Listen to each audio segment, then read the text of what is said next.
दोस्तों नमस्कार। आज आयोग में बहुत सारे छात्र इकट्ठा हुए थे। अपना विरोध दर्ज किया, ज्ञापन स्वरूप आयोग को प्रदान किया सबूतों के साथ। हाँ, सबूतों की जहाँ तक बात आती है, एक बात आप लोगों को कहना चाहेंगे। देखिए, एक टीचर हैं, उनका नाम CL त्रिपाठी है। ठीक है। और मुझे ये पता चला है कि वो बहुत परेशान है। परेशान इस वजह से हैं कि किसी ने बिना पूछे उनके ग्रुप का स्क्रीनशॉट लिया और वो सबूतों वाली PDF में लगा रखा है ना। तो वो आप लोग बिल्कुल निकाल दीजिए। मैंने भी देखा तो वो तो बुक्स की प्रतियां हैं उसमें। वो बुक के कुछ क्वेश्चंस हैं, उनको उन्होंने डिस्कस किया। किसी ने पूछा था, अब किस इंटेंशन से पूछा तो अलग बात है। जिसको पेपर मिल गया था उसने पूछा था कि किसने पूछा था, वो अलग बात है। उन्होंने अपना जैसा वो अपने कक्षाओं में करते होंगे उन्होंने उत्तर दिया था उसका।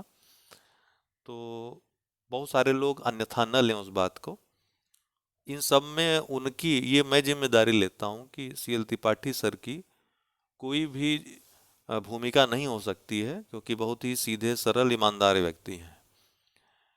ठीक है ना। तो ये मैं अभी मुझे याद आ गया तो मैंने आप लोगों को कह दिया। तो उसको जब हम कोर्ट में लगाएंगे तो उस चीज़ को निकाल देंगे। और एक और कोई कोचिंग है। देखिए, हमें क्या है ना कि हमें मेरिट पे बात करनी है, खुन्नस नहीं निकालनी है कोर्ट में ले आकर के। कोर्ट ये ना कहे कि ये क्या फालतू लगा रखा है, ये हम कहने का अवसर कोर्ट को नहीं देंगे। तो अभी मंथन करेंगे उस पे कि कौन सा वकील साहब से बात करके कि कौन कौन से उसमें साक्ष्य रखे जाएं, कौन कौन से नहीं रखे जाएं। कौन कौन से बहुत मजबूत हैं उन्हीं को रखेंगे, जो बहुत ज़्यादा मजबूत रहेंगे। जिसमें से एक वो एग्जामपुर वाले सर का जो वीडियो है उसको भी हम लोग माध्यम बनाएंगे। बहरहाल, ये तो हुई ये बात कि आज लोग गए थे, सबूतों के साथ सौंप दिया। लेकिन इसके पहले ही कुछ ऐसी बातें हुई हैं जो आपको जाननी बहुत आवश्यक है। आप लोगों को आश्चर्य, जैसे कि कल परसों मैंने एक वीडियो बनाया था, उसमें कहा था कि रोशनी की दो किरणें हैं जो आपको न्याय दिला सकती हैं, एक चेयरमैन सर, दूसरे योगी जी। अब चेयरमैन सर और योगी जी के बीच की कुछ कड़ियां हैं, उनका नाम मैं नहीं लेना चाहूँगा। वो प्रभावी व्यक्ति हैं और चुनाव संबंधी जो जिम्मेदारी है कहीं ना कहीं प्रशासन में उनके पास होती है कि चुनावी मौसम है तो अच्छा अच्छा काम करना है, कुछ बुरा नहीं होने देना है। तो उनको ऐसा लग रहा है कि अगर परीक्षा निरस्त करने का निर्णय ले लिया जाता है तो इससे निगेटिव इफेक्ट पड़ेगा, वो चुनाव का मुद्दा बन सकता है, ये उनको लग रहा है, उससे चुनाव में घाटा हो सकता है। और चेयरमैन सर पूरी तरीके से कन्विंस्ड हैं, जो मुझे खबर मिली है पूरी तरीके से कन्विंस्ड हैं। ये एग्ज़ाम निरस्त होना चाहिए, पेपर आउट हुआ है, ये हर किसी को मालूम है। एक छोटा बच्चा भी देखेगा ना ये सारी चीज़ें, उसको मालूम चल जाएगा कि क्या हुआ है। और वो तो ईडी में काम करके आए हैं तो उनको तो ये सब जानकारी है कि क्या हुआ है क्या नहीं हुआ है। वो पूरी तरीके से पक्ष में है कि एग्ज़ाम निरस्त हो। तो एक पॉजिटिव साइन ये है कि चेयरमैन सर ही चाहते हैं कि एग्ज़ाम निरस्त हो। ठीक। अब वो कौन शक्तियां हैं जो उनको ये निर्णय नहीं लेने दे रही हैं? क्योंकि बहुत सारी चीज़ें होती हैं, जैसे जैसे एक हम पॉइंट उठा उठा रहे हैं आपके सामने कि प्रशासनिक व्यय, उसका भार किस पे जाएगा, उसकी जिम्मेदारी किस पर जाएगी। चुनावी वर्ष है, इस निर्णय की जिम्मेदारी किस पे जाएगी अगर कुछ गलत होता है। तो बहुत सारी चीज़ें होती हैं, इन सभी चीज़ों को देखना पड़ता है। और इसके बाद लोग कोई निर्णय लेते हैं या लेने देते हैं।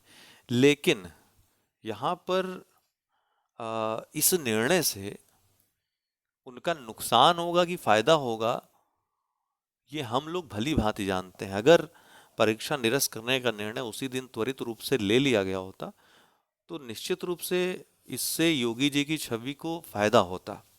ये जो लेट लतीफी हो रही है ना, इससे सरकार की और योगी जी की छवि खराब हो रही है। यही बात उन तक पहुंचानी है। ये बात पहुंचाएंगे कैसे? अब ट्वीट का जो मुद्दा रहेगा वो दूसरा रहेगा। अब ट्वीट में आप कुछ चीज़ें और ऐड करेंगे। मेन टारगेट हमारा योगी जी तक बात पहुंचाना रहेगा, क्योंकि चेयरमैन सर तक बात ये पहुंच गई है और वो कन्विंस्ड हैं इन सब चीज़ों से, उनको सब चीज़ें पता है।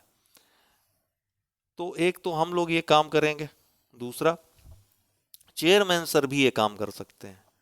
उनका भी योगी जी से डायरेक्ट है संपर्क, और वो बता सकते हैं बाबा से ऐसी ऐसी गलतियां हुई हैं, और परीक्षा को निरस्त करने का निर्णय इस समय लाभदायक होगा, छात्रों के हित में ये निर्णय बहुत अच्छा होगा।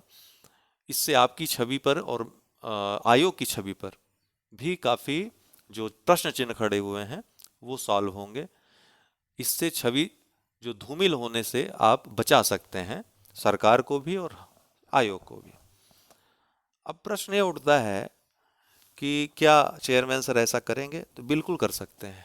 ऑप्शनल वाले मैटर पे चेयरमैन सर ने भी स्टेप लिया था, और उसमें पहले की थी कुछ, हम लोगों ने तो किया ही था, उसका काफ़ी पॉजिटिव इफेक्ट रहा।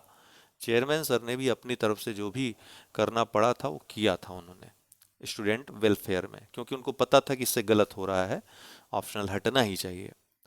तो वही एक बड़ा स्टेप, एक बड़ा कदम चेयरमैन सर से हम लोग ये अपेक्षा करते हैं। और इसके लिए हम लोग एक पत्र लेख, जो पत्र अभियान भी चलाएंगे, चेयरमैन सर को लिखेंगे कि सर ऐसा ऐसा है और बहुतों का करियर बर्बाद हो जाएगा, आप बचा लीजिए, अन्याय हुआ है, हमें न्याय दीजिए।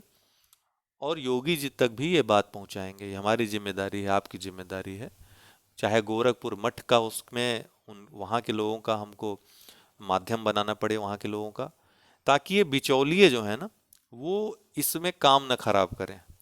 सारा काम बिचौलिए, बिचौलिए हमेशा से अंग्रेजों के समय से ही काम खराब करते रहे हैं, और वर्तमान में उनकी भूमिका ज़्यादा बढ़ गई है।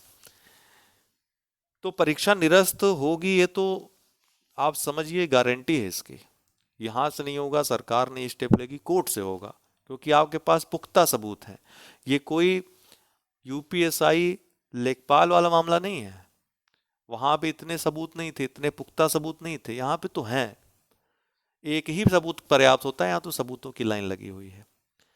तो परीक्षा तो निरस्त होनी है, आज नहीं तो कल होगी, लेकिन आपको लड़ना पड़ेगा, लड़ाई के लिए आपको तैयार रहना पड़ेगा, सरेंडर नहीं करना है, एकजुट रहना है, एकजुट, एक दूसरे की खिंचाई में मत पड़िए। अब ये भी प्रश्न उठता है कि आयोग का पेपर आउट किसने किया, क्योंकि इतने बड़े लेवल पे आउट हुआ है पेपर। तो लोगों का, मैंने अभी देखा कमेंट पढ़ा और कई जगह कि आयोग से पेपर आउट हुआ है। आपको ये बता दूं मैं, बहुत सारे लोगों को पता नहीं होगा कि आयोग में पेपर बनता नहीं, पहली बात। ये पेपर एजेंसियों को दिया जाता है, टेंडर मिलता है, एजेंसी पेपर छापती है, और ये जाता है ट्रेजरी को। आयोग के लोग भी हालांकि जब ड्यूटी पे लगती है उनकी, तो वो जाते हैं, पेपर रिसीव करते हैं, और रिसीव करने के लिए प्रशासन, जो जिला प्रशासन है, जिलाधिकारी हैं, उनके अंतर्गत ये सारी चीज़ें होती हैं, और ट्रेजरी में रखा जाता है पेपर को। वहाँ से फिर जिस दिन परीक्षा होती है वो उस सेंटर को जाता है। अब यहाँ पर क्या दो प्रश्न उठ रहे हैं, एक तो या तो एजेंसी ने ही आउट कर दिया हो, और इसी की ज़्यादा संभावना जताई जा रही है कि परीक्षा एजेंसी को लोगों ने ढूंढ लिया, कहीं से इंफॉर्मेशन निकाल ली कौन सी एजेंसी पेपर छाप रही है, क्योंकि ये इंफॉर्मेशन निकालना बहुत बड़ी बात नहीं है। तो इंफॉर्मेशन निकाल करके एजेंसी तक पहुंच गए, पेपर ढूंढ लिया उन्होंने, एजेंसी वालों को पैसा दे करके। दूसरा एक और संभावना ये जताई जा रही है कि एजेंसी ने जब पेपर पहुंचाया, ट्रेजरी में जब रखा गया, तो ट्रेजरी से जिस दिन एग्ज़ाम होता है उस दिन जाता है पेपर स्कूल में, जो विद्यालय है, सेंटर है। लेकिन कुछ लोग ऐसा कह रहे हैं, जो जांच का विषय है, कि चूंकि बहुत दूर तक कुछ कॉलेज थे, तो एक दिन पहले ही कुछ स्कूलों में, कुछ विद्यालयों में, या वो साठ गांठ से या फिर दूरी का बहाना बना करके वहां पर पेपर रखवा दिए गए थे। हालांकि इसकी सच्चाई मुझे नहीं पता, मैं बस कुछ लोगों की कही हुई बातों को संभावना के रूप में कह रहा हूं कि ऐसा हो सकता है। लेकिन ज़्यादातर जो शक की सुई जा रही है वो एजेंसी पर जा रही है, और वो आसान भी है। अगर एजेंसी का पता चल जाए तो कोई व्यक्ति जाकर के एजेंसी वाले को पकड़ेगा, डील करेगा, और काम हो जाएगा उसका। और यही कारण है कि पेपर एक दिन पहले से ही डिस्कस हो रहे थे, पेपर एक दिन पहले ही मिलने का दावा किया जा रहा था, बेचने का दावा किया जा रहा था। अब ये सब बात रही जो सिचुएशन है, क्या इस समय चल रहा है।